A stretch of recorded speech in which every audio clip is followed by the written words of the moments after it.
เว้าเรื่องเฮือกเรื่องฝันเนาะแม่แก้วก็เคยใส่อันหลายๆยี่ห้อมาแล้วเนาะแล้วมาสะดุดอยู่บนหนึ่งพอดีไปเห็นเข้าเจ้ารีวิวเนาะรีวิวยาสีฟันตัวนี้แหละของแอลลี่เนาะแม่แก้วก็เลยว่าซื้อมาใส่ลองเบิ้งใส่จุดเกือบสิเบิดแล้วเนาะทำอิดเขาใส่อัน2-3 มือนี่นะปากเขาสีแห้งเนาะแล้วว่าอ้าวเป็นยังมันยังปากแห้งบ้านแล้วเรามันกระสีดีแบบว่าอันแม่แก้วแค้วสาวมีปัญหาเนาะแบบมันเป็นแมงนะมันจะเป็นยืบนี่นะแล้วก็เห็ดให้แม่แก้วลองเอาตัวนี้นะซี่เราหยัดเขาเนาะสิเห็ดให้เขาโบเจ็บเลยแล้วก็เวลาซี่หันแม่แก้วซีมีเลือดออกเนาะเลือดออกตามฟันนี่นะ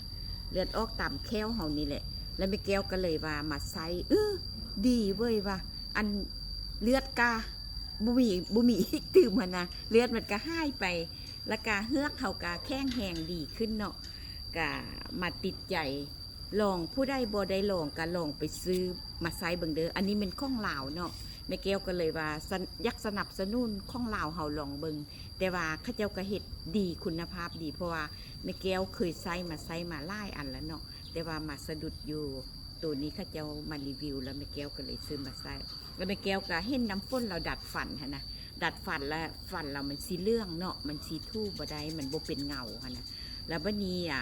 แม่แก้วก็เลยว่าซื้อมาให้น้ำฝนใส่อีกอันหนึ่ง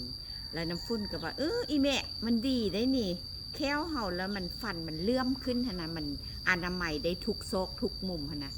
น้ำฝนจะมีปัญหาเรื่องฟันมันบ่ขาวบ่ใสเพราะว่าเขาเคยจัดฟันมาแล้วก็แบบมันก็สิติดเหลืองหน่อยนึงวันนี้เขาก็ลองใส่สีฟันหลาย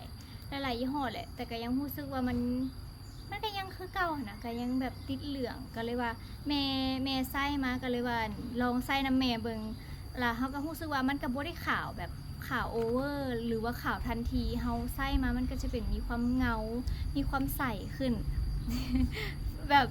มันก็มีความเงามีความใสแล้วรู้สึกมั่นใจหลายขึ้นแล้วก็ปากเขาสะอาดคือผู้ใดอยากรู้ว่ามันมีส่วนประกอบอย่างก็สามารถสแกนได้เนาะอันนี้ก็คือเขาอยากสนับสนุนสินค้าลาวก็คือบ่ได้มีส่วนแบ่งเอียงเนาะเพราะว่าอันนี้คือเห็นว่าไส้ดีอีหลีแล้วก็เขาไส้